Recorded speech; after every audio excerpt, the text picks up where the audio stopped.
nWas is deliberate and determined, and nothing will stop him This man except his barricaded himself inside a bulldozer with at least one machine gun, maybe more. It was very systematic that he was picking and choosing where he was going. He was very deliberate in Home his video choices. rolls as police opened fire on a one-man You can wrecking see crew. the armor plate on the side of that. It didn't seem to Got into matter what a bulldozer that he's made into a makeshift armored-covered bulldozer, and he's damaged or destroyed half a dozen buildings in Granby. Destroying buildings and trading. June 4th, 2004. Granby, Colorado. A quiet mountain town with fewer than 2,000 people. The kind of place where everybody knows everybody. The kind of place where nothing ever happens. But on this day, the entire town would descend into chaos. Without warning, an armored bulldozer burst through the wall of a muffler shop and rolled into the streets. Police bullets bounced off the steel. Explosives failed to stop it. Buildings collapsed one after another. Town hall, a newspaper office, a bank, homes, businesses. For over 2 hours, the machine tore through Granby like a tank from another world. Inside sat a single man. His name was Marvin Heemeyer, and before the day was over, he would become known forever as Killdozer. This is the true story of one of the strangest revenge attacks in American history.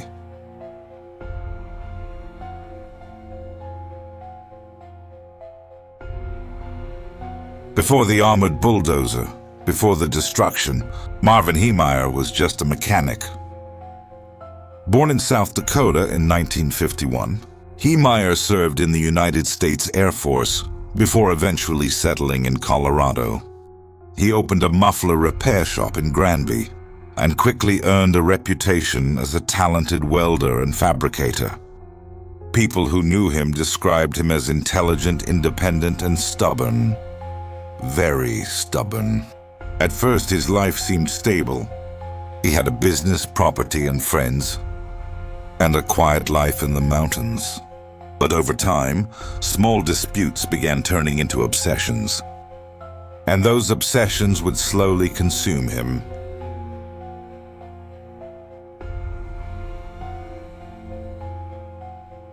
The beginning of the conflict centered around land. In the early 2000s, plans were approved to build a concrete plant near Heemeyer's muffler shop. He strongly opposed it. According to reports, Marvin believed the plant would damage his business and block access to his property. He fought the decision through complaints, petitions, and legal challenges, but he kept losing. The more he lost, the angrier he became. He claimed local officials were corrupt. He believed powerful people in town were deliberately targeting him. At one point, sewage disputes and zoning issues led to fines against him. To Marvin, every setback became proof that the town was against him, and slowly his frustration transformed into paranoia. You have given me license, through your example, to do what I need to do. When I do this, that levels the playing field in my favor. So now we've got a lopsided playing field, because when I come back at you, I'm going to destroy your side of the playing field. I'm going to destroy you. But nobody in Granby knew just how far his anger would go, because behind the walls of his shop, Marvin had already started building something terrifying.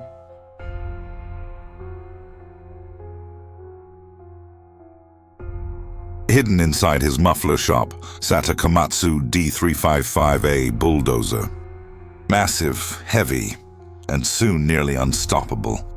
Over the course of more than a year, Marvin secretly transformed the bulldozer into an armored fortress. He welded thick steel plates around the cabin. Between the steel layers, he poured concrete. The armor was so thick that police bullets would later bounce off without making a dent. He installed video cameras on the outside so he could see where he was driving. The cameras were protected behind bulletproof material. Compressed air nozzles were added to blow away dust and debris. Inside the machine were monitors, food, water, rifles, and enough supplies for what seemed like a final mission. Once the armor was lowered into place, there was no easy way out. It was essentially a steel tomb. Marvin recorded audio tapes during this period. On the tapes, he spoke about destiny, about revenge, about God. He believed he had been chosen to carry out justice. To him, this wasn't madness. It was a mission. And on June 4th, 2004, he was finally ready.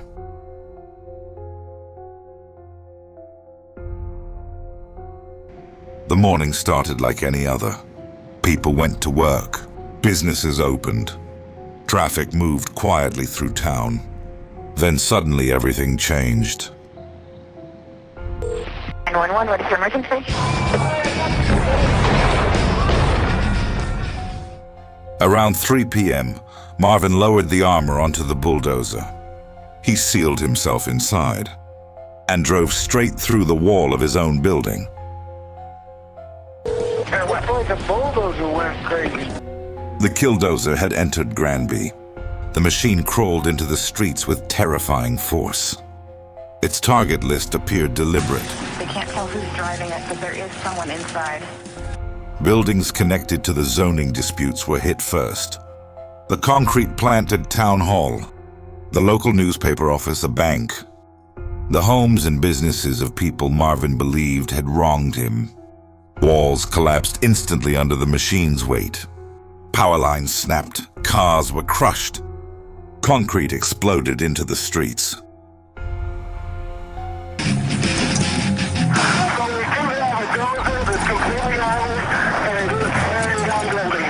Police arrived quickly, but there was almost nothing they could do. It's a bad situation, guys. We might need SWAT team. Bullets sparked harmlessly off the armor. Officers tried climbing onto the bulldozer. Type you need? SWAT teams fired hundreds of rounds. Nothing worked. The Killdozer kept moving, slow, relentless, unstoppable. Pier 43, we've had automatic weapon fire coming from the bulldozer.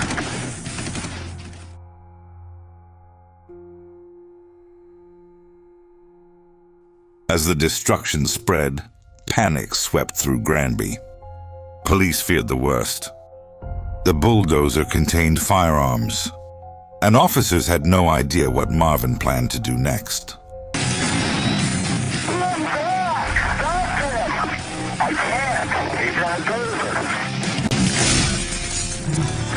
Liberty Savings and West are evacuated.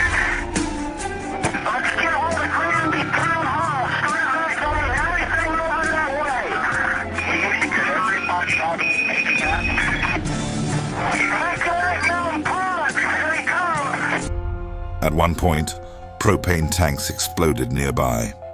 Officers worried the entire machine could detonate. But somehow nobody besides Marvin would die that day. And that almost feels impossible, because the Killdozer smashed through occupied buildings. People escaped only seconds before walls collapsed. One man reportedly hid in a basement as the bulldozer tore through the structure above him. The machine ripped through more than a dozen buildings across town. Damage estimates would later climb into the millions. Still, the armored bulldozer continued rolling forward. But eventually cracks began forming in Marvin's plan. The engine was overheating. Smoke started pouring from the machine. Then came the final mistake. While attacking a hardware store, the bulldozer broke through the floor and became trapped in the basement. For the first time all day, the Killdozer stopped moving. Police surrounded the machine. And then silence.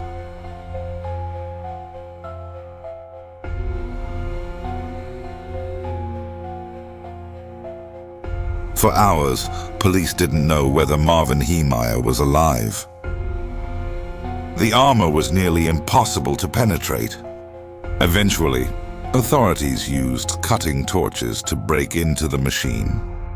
Inside, they found Marvin dead from a self-inflicted gunshot wound. The rampage was over.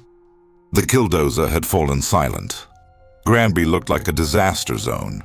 Buildings destroyed, streets buried in debris. Millions of dollars in damage. And somehow, no innocent people had been killed. That single fact would become one of the most debated parts of the story. Because almost immediately, people began arguing over who Marvin Heemeyer really was. Was he a villain, a madman, or a man pushed beyond his breaking point?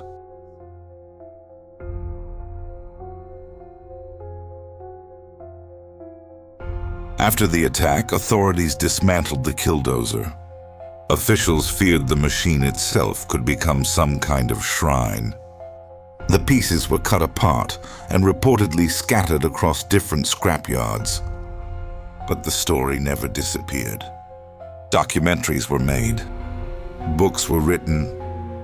Online debates still rage more than 20 years later. And even now, the image of that armored bulldozer rolling through a quiet American town feels almost unreal, like something from a movie. But it happened, and maybe that's what makes the story so disturbing. Not just the destruction, but the fact that the person inside the machine was once an ordinary man. A mechanic, a business owner, a neighbor. Someone who slowly disappeared into bitterness until revenge became more important than life itself. The story of Killdozer remains one of the strangest and most controversial events in modern American history. Some see Marvin Heemeyer as a warning about government overreach. Others see him as a cautionary tale about obsession, isolation, and unchecked anger. But no matter where people stand, one thing is certain. On June 4th, 2004, a small Colorado town witnessed something that looked less like reality and more like the beginning of a war. And decades later, the sound of that bulldozer crashing through Granby still echoes across the internet. This has been The Dark and Strange. If you enjoyed this video, subscribe for more true stories, disturbing mysteries, and dark events from history. And remember, sometimes the scariest monsters aren't hidden in the dark. Sometimes they build themselves